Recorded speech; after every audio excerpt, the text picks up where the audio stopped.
just right. All that gentle, that good of. I see my reflection in your eyes. My new age has just begun. Sword is in the fire of the furnace. Hungers to be hit and wants to have 100 cinders. Call the state of their existence. They may dance the maddest in the morris of the red ray. Beloved brother, enemy. I sing my sword song for you. The lullaby of obliteration. So I can wake up with a smile and bliss in my heart. And bliss in my heart. And bliss in my heart.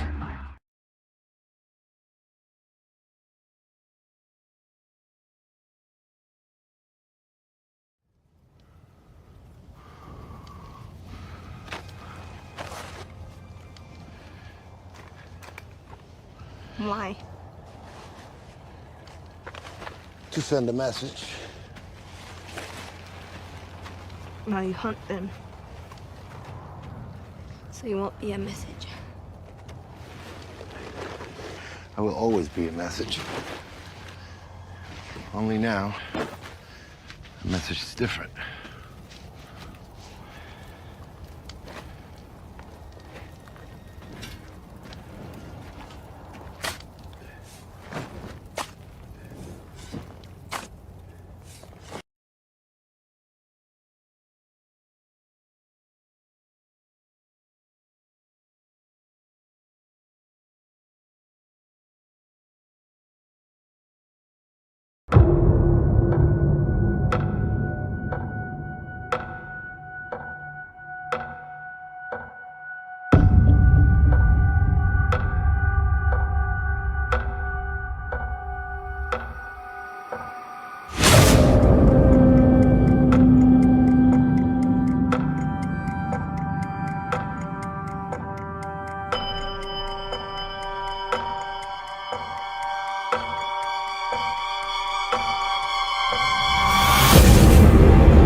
And they had as king over them the angel of the bottomless pit, whose name in Hebrew is Abaddon, but in Greek he has the name Apollyon.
What a coincidence. What a coincidence.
sails over New York.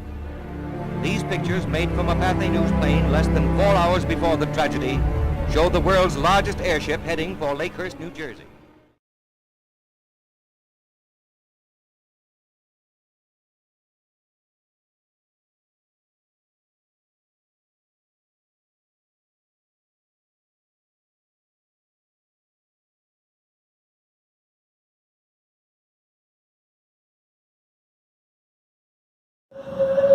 Hello. So let me explain to you this story, how this is possible. It's not very hard to understand. You know, you can train the son of a donkey to run as fast as possible. It'll never run as fast as the son of a purebred racehorse. It doesn't matter how much you try. It doesn't matter how good the essence of the donkey is. It will never run as fast. Same thing here. You know, Lucifer had a son, Mariel. They called him Azazel 104, among many other names, because we all have many different names. But that's a different story. That belongs in other worlds. It's not like humans only have one name, unless they change it. But we have it from the beginning, from the get-go. Anyway, we call him Azazel 104. At the time when he was born, the Vlachs were working on a whole bunch of different hybrids. They're experiments. Like they've done thousands and thousands of them. There's many out there that many don't exist anymore. The majority don't exist anymore. But you know, cooking up hybrids, different recipes, a little bit of this, a little bit of that, a little bit of that race, and not only races, other things too. They mix everything, minerals, proteins, and essence from other races, essences they make up, you know, DNA they create, what you call DNA, all kinds of stuff. At the time, they were working on a very special race of hybrids that they want, and this is when they got a hold for a while of Azazel 104, but that's a long story. It will take me another 10 episodes to explain, and one day I will. They got a hold of him. They took him. Azazel 104, Apollyon, whatever you want to call him. And they used his essence, so Lucifer, Mariel's essence, to create this Vlagish. Gish is the name. Gish is the name of Lucifer's father, my grandfather. Gish, one of his names. That's what they call him, Vlagish. Vlach and Gish. Anyway, they infected him with this new recipe. In fact, Azazel 104 with this recipe of different essences and all kinds of stuff that they do, the freaky stuff they do. And eventually Lucifer got Azazel 104 back, but it wasn't the same anymore. Or when you mixed what they had done with Lucifer's essence, which was his from birth, it was there to stay. Because once you have Lucifer's essence, you can reincarnate as many times as you want, it won't go away. It's that purebred horse that I was talking about. It's always there. The son comes back, doesn't matter how many times he gives, you know, the purebred racehorse, you know, how many kids he has, they're always good. Some are better than others, but they always run fast. They're always purebred. Same thing with the Azazel 104, because he had Lucifer's essence, and Lucifer's essence had been infected with this other recipe that they were making. Now every time he reincarnates, he comes back as a Vlagish, which is the name they called it. But he didn't know that until when he became Napoleon. you know. Maybe King Napoleon went to the pyramids, and that's when he found out about his origins. And that's why he's a Vlagish, the original Vlagish. And he didn't know, but he found out. About essence. There's something I wanted to tell you about essence, you know. You know, it's almost everybody in the world has Vlash essence or Met essence. I'm sure I have Vlash essence. You probably too. But it's residual, you know, residual. It's like, imagine a huge lake or a container with 1 trillion liters of water, and there's like 2 or 3 specks of dust on the bottom. Those are the Vlash essence in that huge amount of water. It doesn't make any difference. It doesn't change who you are, your personality, your health, nothing. It doesn't make you go crazy because it's residual, there's nothing there. Why do I say that you have Vlash essence? And me too, most likely. Because this has been so widespread throughout the millenniums that it's very hard not to have. For example, imagine a person, imagine a man 10,000 years ago, a Vlash hybrid, pure Vlash hybrid, 10,000 years ago. He gets together with a female human, pure human, okay? And they have 5 kids. Those 5 kids are going to be Vlash hybrid. But the Vlash essence is not going to be pure because this Vlash hybrid, they were born from a Vlash hybrid and a human. So they have the essence, but it's a bit more watered down. It's not pure. Now they have 5 kids, I said. Imagine that these 5 kids also get married to humans, pure humans.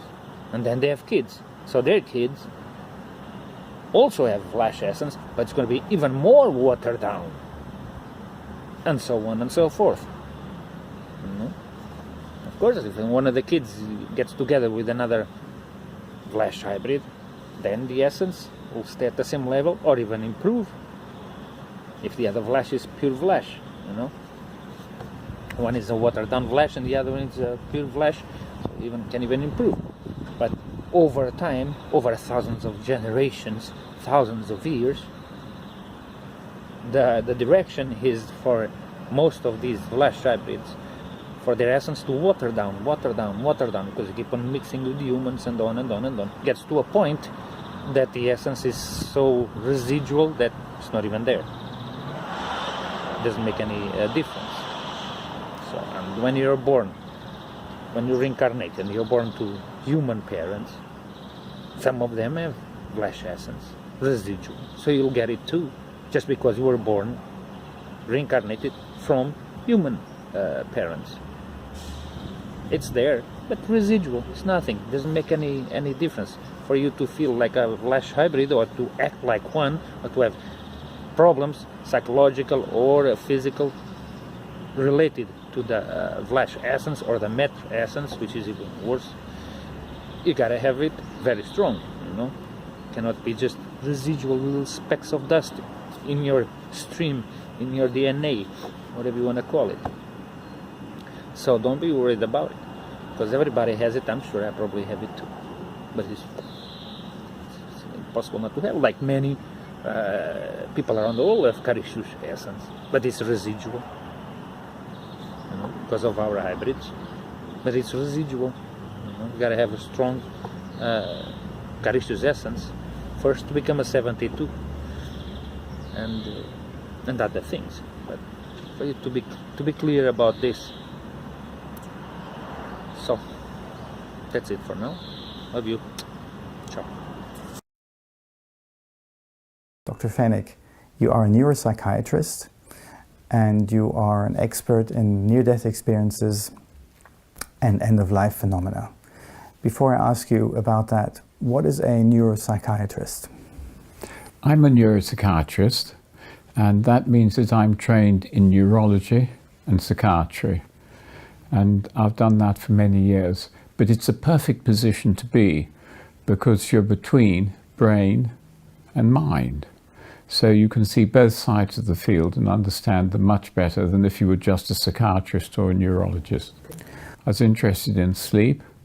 I was interested, as the equipment came in, to look at brain structure. But first of all, I was interested in the electrical activity of the brain, EEG. And in fact, one of the first papers I wrote was on George Harrison. Do you remember George Harrison, the Beatle? Mm-hmm. Well, he very kindly came along to our lab and I took his EEG when he was meditating, because he'd been to see the Maharishi and so on. And he was one of the first meditation records that I got. Mm-hmm. So that then became an interest of mine. So meditation and unusual experiences, spiritual experiences, I studied. And then I became interested in the near-death experience, mm-hmm. and that led on to an interest in dying and how we die. Mm-hmm. In broad terms, what can we learn from these scans? So how does neuropsychiatry help us understand people? Yeah. It's very good because you get both sides of the picture. You can understand what's going on in their brain, and you can understand what's going on in their minds. So you've got a really quite a close correlation between those two things. But it also directs you straight to the fundamental question of our time, and that is, what is consciousness? Is it all brain? Is it outside of brain? Because William James, way back at the turn of the century, said that consciousness was outside and the brain filtered it, as many people have done since then. Mm-hmm. Whereas others, and the main thrust of modern science is to ignore that and to say, no, it's all brain function. Mm-hmm. My own view is that's too limited. Mm-hmm. I don't think it is for a minute. Yeah. How did you get involved with near-death experiences? Near-death experiences I thought was rubbish, absolute rubbish. It only happened in California and it would never ever cross the Atlantic. I knew that and I said so. But when was that? Oh, that was way back in the late 1970s, just going into 1980. Until there turned up in my consulting room somebody who'd had a near-death experience. He'd had a cardiac catheter in one of our hospitals in London, which had gone wrong. And during the process, he left his body, watched the resuscitation, and then had a classical near-death experience. And so with this as an example, I was able to study them. And I came to the conclusion that they really happened, and they had a lot to teach us. So I had to shift my position from rubbish to really interesting. Mm-hmm. How did you go about studying these phenomena? First of all, I took individual cases when I came across them and looked at those from the point of view of what the people experienced. And I set up a number of studies. Some of them I was allowed to do and others I wasn't. For example, in one of the hospitals that I was in, I wanted to study people in the intensive care unit and see if they had near-death experiences during their time. And when I put it to that hospital's ethics committee, the man who ran the intensive care unit said, none of my patients will have experiences like that. It's a waste of time. And so I couldn't do that one then. So I went the other route, and that was to study the experiences that people had had. And I was very lucky because in '87, I did a television documentary in this country. And following it, we got 2,000 letters. Do you remember letters, those things you open, you know, not an email. So we got 2,000 of those. And that gave us a huge database. So I took the best ones, best meaning the most like an NDE, and sent questionnaires off to 500 of them. And that became a sample. And I learned a lot of very important things from that. Firstly, this sample will never be repeated again because 98% had in fact not heard of NDEs when they had their NDE. So that automatically rules out suggestion and things like that.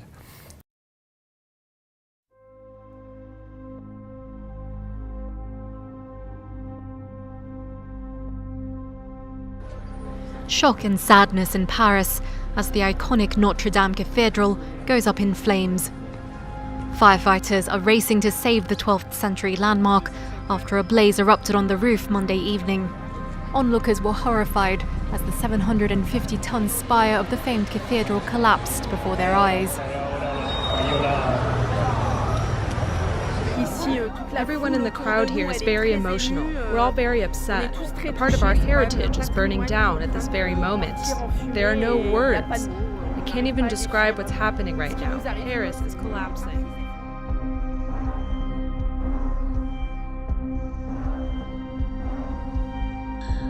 Showed up right before the fire at the Notre Dame Cathedral. I mean, and you're going to see it show up in the screen here in just a moment.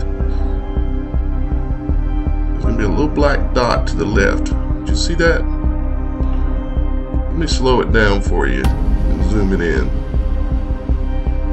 It shows up and it's there. Each frame is a minute. It's one photo, and every minute another photo is taken. I've zoomed it in here again, slowed it way down for you, so that you can see this thing. It's kind of fades in, is there for several minutes, and then it just fades back out and goes away.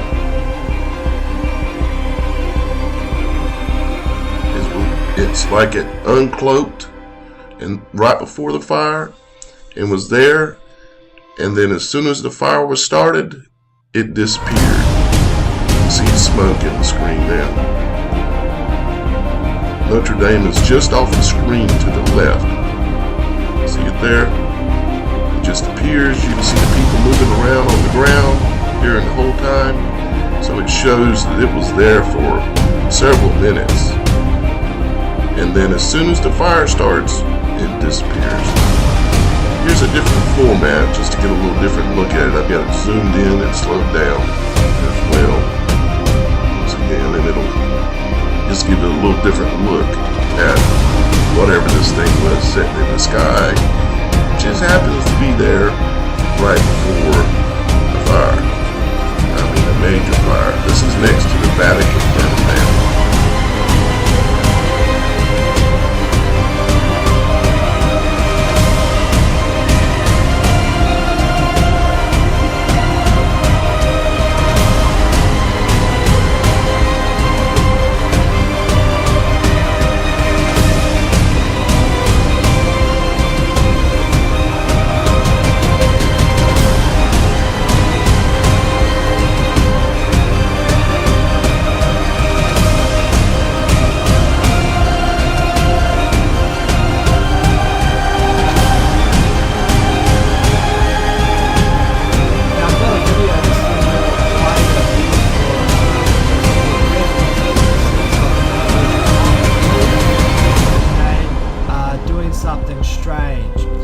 Into this with a much more closer view here. I've just included a wider view for reference purposes. So in this video, which I've got some references as well, you have to look out for two things. When the camera pulls in, you'll see a flash where the person's next to. Then they move to another location and there's another flash itself. So let's go into it here. I've got this looped. So don't worry, I know my cursor's got a red thing over it. For the first initial view, I'm just going to show you what's happening here. So in this location, you see that flash itself. Now when the camera actually pulls in, you'll see a flash here as well. It's very hard to pull out. I'll just leave my cursor off the screen. You should see it around that location. Did you catch that flash? That is when the figure moves to this location here and you see a flash. Now there is an object obscuring the view for what is slightly whatever's behind that, but it seems in front of that there is a flash itself. So there's two flashes by this figure who's moving around on the rooftop, which if this video is recorded at the time it says it is, and there is the flash round about there. If this video is recorded at the time and place it states it is, that shows that this person is doing something on the rooftop. It's unknown, of course, it's heavily pixelated. You'll find out why in a moment, because it's a view that's from very far out. But it shows that this person's doing something on the rooftop itself. There's the first flash, if you caught it. Then they go to the other location and you'll see another flash soon at that location as well. So what are the flashes is the question. See that flash there? Now of course you can rewind this video and watch it as many times as you like, so I'm not going to go any more into this. I'll just play it one more time on this loop here and then we'll head off to the information. So here is one of the initial flashes, and then they walk to the other location and there is another flash as well, which you can see on screen there. So here is the information from the video. It was recorded on the 15th of April there at 5:05.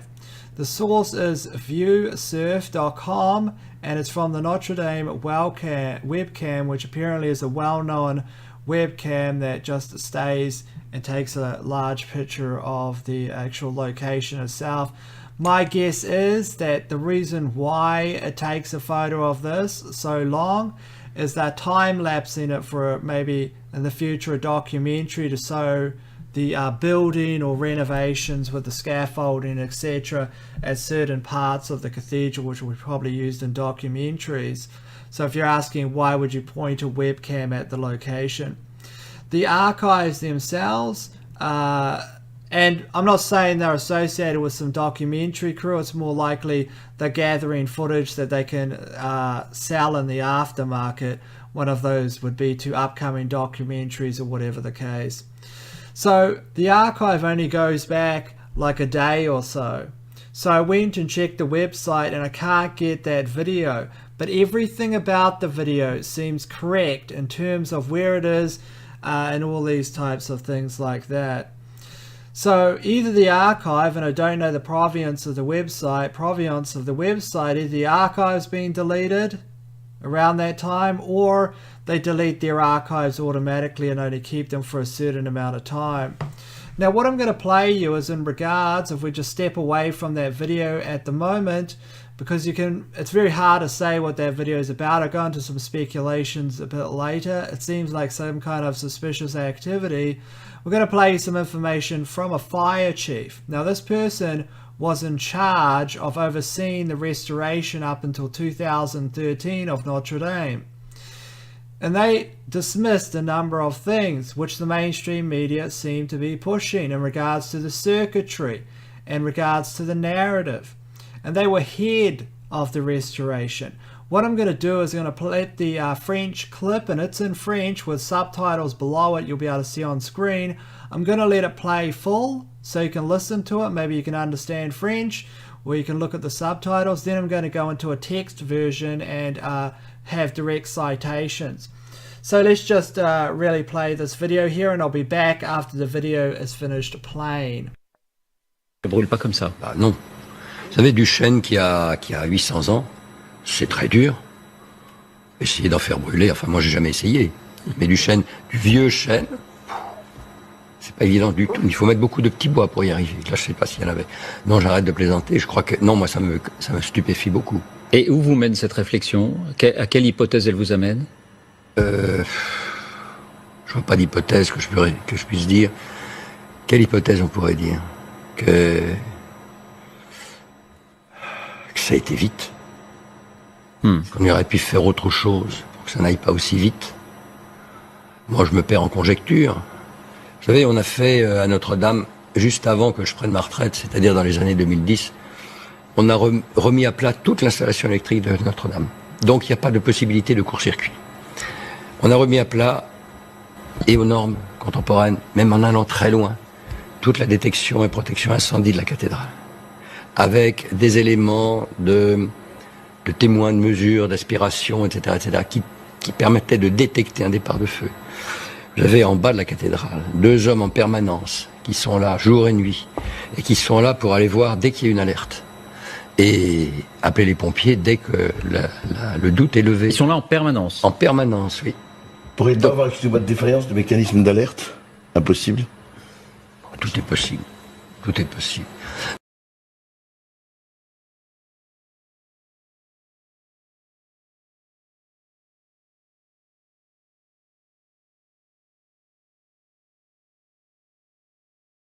It's among the piles of charred beams and damaged stones that investigators are attempting to find out just how the blaze broke out inside Notre Dame Cathedral. So far, they're pointing the blame at an electricity fault. A lift had been set up on the building site to reach the highest parts of the scaffolding, in a similar way to the one used to renovate Reims Cathedral.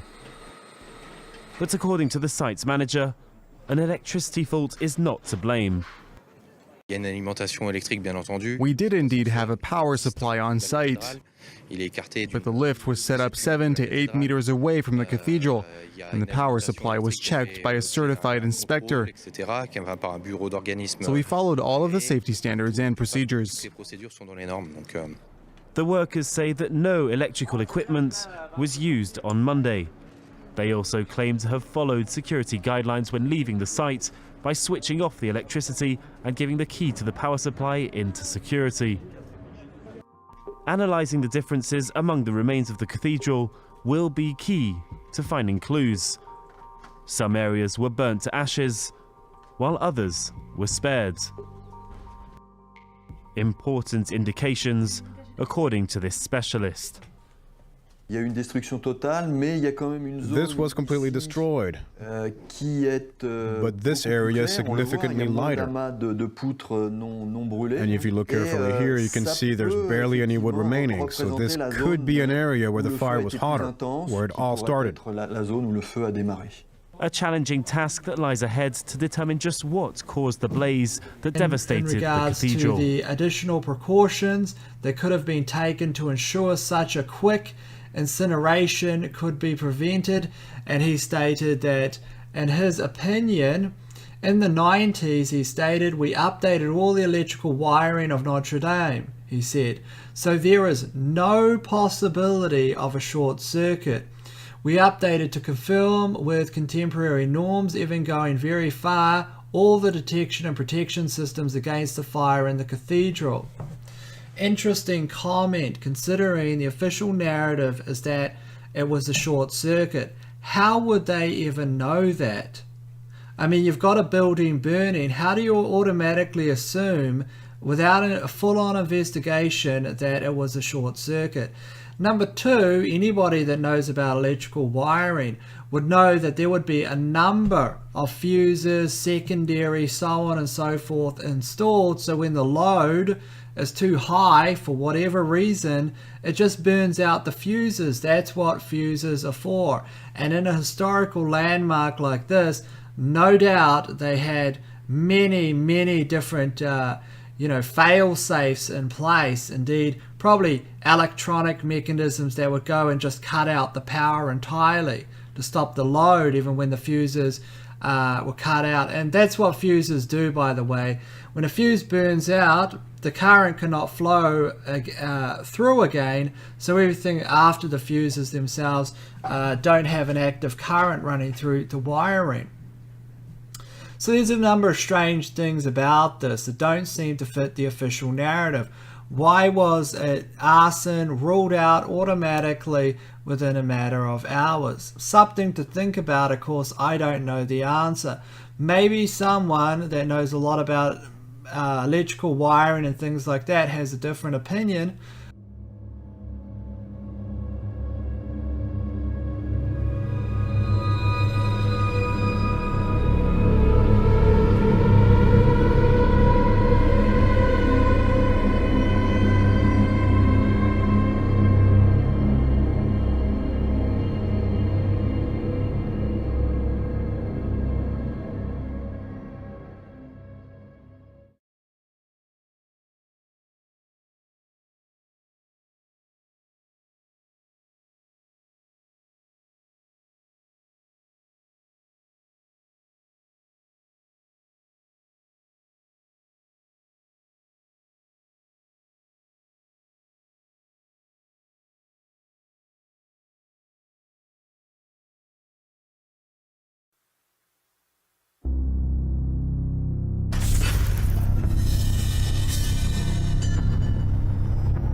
my friends.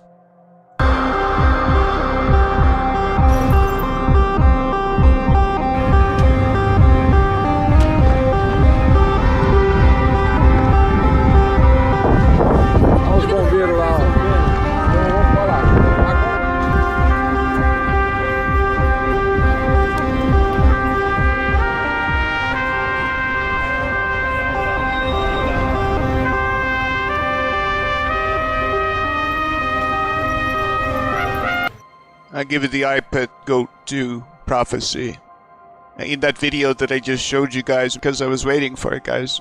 He's mocking portents of the future coming on this planet. Well, I'm gonna mock it right back, guys, because I'm gonna tell you the prophecy again. In the sacred places, woolen animals seen, with him who dares not in the day. At Carcassonne for a suitable disgrace, a longer stay set him. The beast of Revelation is in France. You want to find the beast, kill the deer.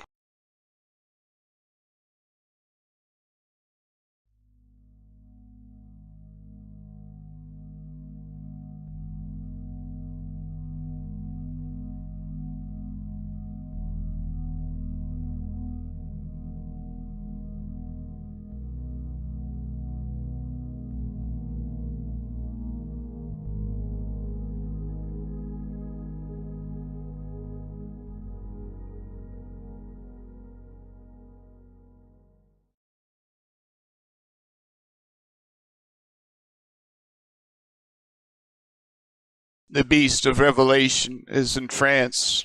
You want to find the beast, kill the deer.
The age of chivalry died.